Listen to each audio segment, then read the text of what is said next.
Here's the uncomfortable truth. Saving money alone will never make you wealthy.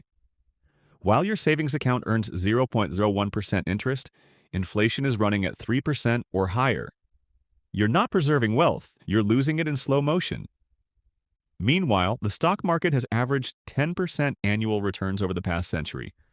The difference between saving and investing isn't just about returns. It's about whether you're working for your money or your money is working for you. This is MindSnack Finance, bite-sized lessons with lasting value. Many people avoid investing because it feels complicated, risky, or like something only rich people do. They keep everything in traditional savings accounts, watching their purchasing power erode year after year, convinced they're being responsible. But here's the reality. Not investing is the riskiest financial decision you can make. Because inflation is guaranteed. Market volatility is temporary. Over time, investing beats saving by such a massive margin that it's not even close. Today, we're breaking down the basics of investing, from what it really means, to which accounts to open, what kinds of assets to buy, and how to confidently get started, even if you're starting from zero. This is Investing for Beginners Part 1. Let's break it down. First, you need to understand the fundamental difference between saving and investing. Because many people confuse the two, and it costs them decades of wealth building. Saving is about preservation and liquidity. You're setting money aside in a safe, accessible place for short-term needs and emergencies.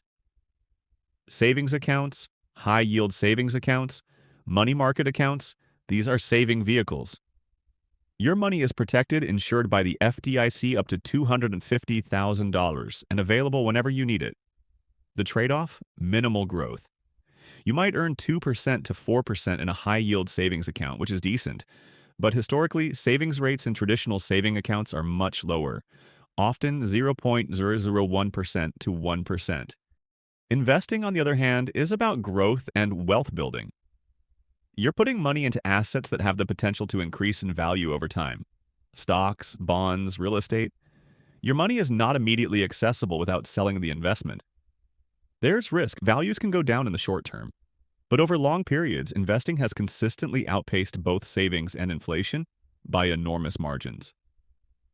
Here's the difference in practice. Scenario 1. Saving only. You save $500 per month for 30 years in a savings account, averaging 1% interest. After 30 years, you'll have approximately $209,000. You contributed $180,000. You earned $29,000 in interest. Not bad, right? Scenario 2. Investing. You invest $500 per month for 30 years in a diversified stock market portfolio, averaging 10% annual returns, the historical market average. After 30 years, you'll have approximately $1 million, $28,000. You contributed the same $180,000. You earned $848,000 in growth. Same $500 per month. Same 30 years. The difference? $819,000 more by investing versus saving. That's not a small difference. That's the difference between a modest nest egg and legitimate wealth. That's the difference between retiring comfortably and struggling. That's the difference between building generational wealth and just getting by. So why save at all? Because you need both. Savings are for short-term goals and emergencies, things you'll need in the next 0 to 5 years. Investments are for long-term goals, things greater than 5 years like retirement, wealth building, financial freedom. The rule is simple. Save for emergencies and short-term goals. Invest for the future. Both have their place. But if you're only saving, you're leaving life-changing money on the table. Now let's talk about the most common investment accounts. These are the containers where your money lives while it's invested. Each type has different rules, tax treatment, and purposes. Understanding which account to use for what goal is critical. Emergency fund in a high-yield savings account. Yes, this is not an investment account, but it provides stability and peace of mind. You should establish one as your baseline account before investing, since it offers liquidity and earns more interest than a standard savings account. It acts as your financial safety net for the unexpected. Financial experts typically recommend 3 to 6 months of living expenses, more if you have variable income or dependents. Standard brokerage account. This is the most flexible investment account. You open it at a brokerage, deposit money, and buy investments. stocks, bonds, ETFs, mutual funds, whatever you want. There are no contribution limits, no age restrictions, no withdrawal penalties. Your money is accessible whenever you want by selling investments. The downside, taxes. When you sell investments for a profit, you pay capital gains taxes. If you receive dividends, you pay taxes on those. This is a taxable account, meaning the IRS gets a cut of your gains. When to use it? After you've maxed out tax-advantaged accounts, which we'll get to, or for goals that don't fit retirement timelines. For example, building wealth for early retirement, saving for a house down payment in 7 to 10 years, or just general investing beyond retirement accounts. Individual retirement accounts, IRAs. IRAs come in two main flavors, traditional and Roth. Both are designed for retirement, but they work differently. Traditional IRA, you contribute pre-tax money, get a tax deduction now, it grows tax-deferred, and you pay taxes when you withdraw in retirement. Contribution limit in 2024-2025 is $7,000 per year, $8,000 if you're 50 and older. You can't withdraw before 59 and a half without penalties except in specific circumstances. When to use it?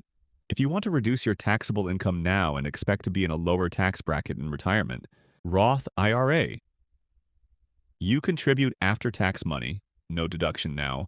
It grows tax-free and you pay zero taxes when you withdraw in retirement. Same contribution limits. You can withdraw your contributions, not earnings, anytime without penalty, but earnings come out tax-free only after 59 and a half and 5 years of account ownership. When to use it? If you're young, in a lower tax bracket now, and expect higher income later. Roth is one of the most powerful wealth-building tools available because tax-free growth compounds into massive wealth. Most people should prioritize Roth IRAs if eligible. There are income limits. If you make too much, you can't contribute directly, though there's a backdoor Roth strategy.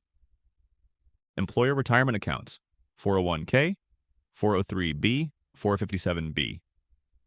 These are employer-sponsored retirement plans. Same concept as IRAs, but with much higher contribution limits. 401k, offered by for-profit companies. Contribution limit for 2024-2025 is $23,000 per year, $30,500 if 50 years and older.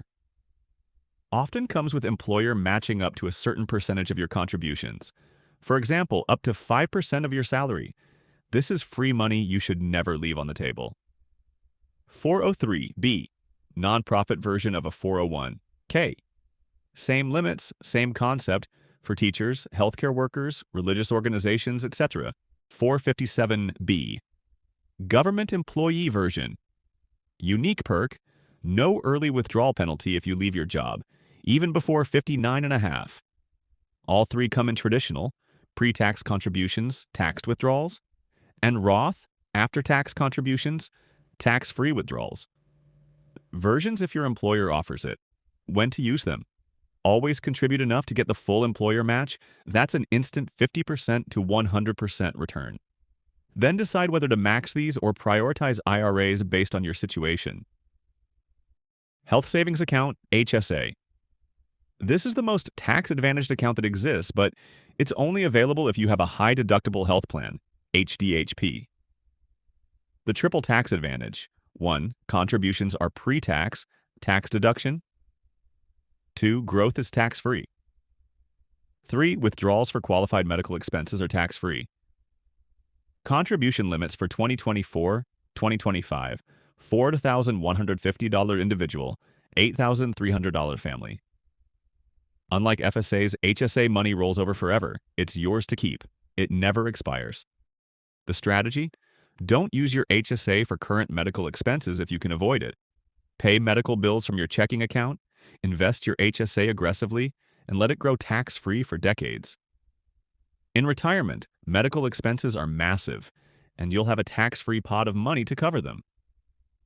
After 65, you can withdraw for non-medical expenses without penalty, though you pay income tax like a traditional IRA. When to use it?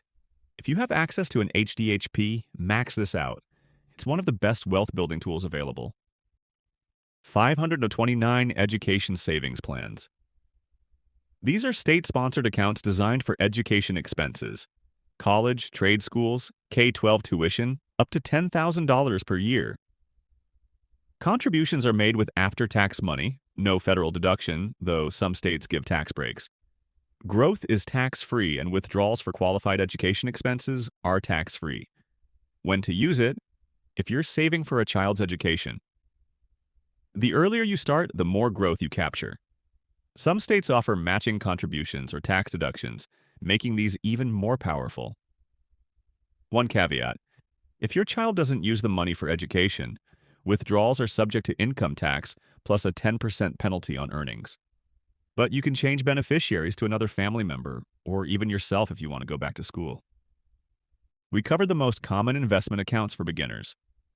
Now let's check the ideal order of accounts for most individuals, designed to provide financial stability while maximizing tax advantages and employer benefits. Emergency fund in a high-yield savings account. A foundational safety net, not an investment, but essential for financial resilience.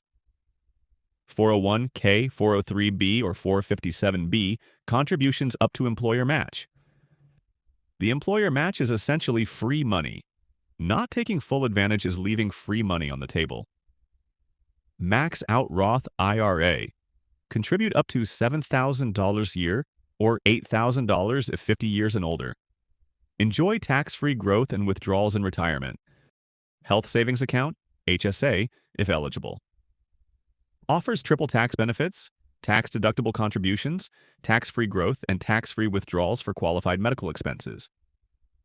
Max out 401k, 403b, or 457b. Beyond the match, contribute up to $23,000 a year or $30,500 if 50 years and older. Ideal for high earners seeking tax-deferred growth. Standard brokerage account for additional investing. No contribution limits or withdrawal restrictions. Great for building wealth beyond retirement accounts. This framework isn't rigid. Adjust based on your income, goals, and employment type. For example, an ideal combination for a W-2 employee might be emergency fund in a high-yield savings account, 401k contribution up to employer match, max out HSA, if eligible, max out Roth IRA. Okay, we have the accounts, but who manages them? That's where the brokerage comes in. A brokerage is the company that gives you the platform to buy and sell investments. Think of it as the middleman between you and the stock market. You can't just call up Apple and ask for shares directly. Every transaction has to go through a brokerage. Brokerages make investing accessible. With just a few taps, you can purchase stocks, ETFs, bonds, or mutual funds. We will get to this later. And the good news? Most modern brokerages now offer commission-free trading, no account minimums, and easy-to-use apps that make the process beginner-friendly. Of course, not all brokerages are identical. The differences usually come down to the interface, the research tools they provide, the quality of customer service, and the range of investment options. Some platforms focus on simplicity, while others cater to advanced investors with features like options trading, margin accounts, or retirement planning tools. When you open accounts, whether it's an IRA, a taxable brokerage account, or even a 401k through your employer, they're all managed by brokerages. These firms hold your money securely, execute your trades, and give you the dashboard to monitor and adjust your portfolio. Many also offer educational resources, market analysis, and calculators to help you plan for the future. Choosing a brokerage matters, but don't overthink it. The big established names are all safe bets. Look for one with a solid app, transparent fees, and good reviews. And remember, you're not locked in forever. If your needs change, you can transfer accounts later.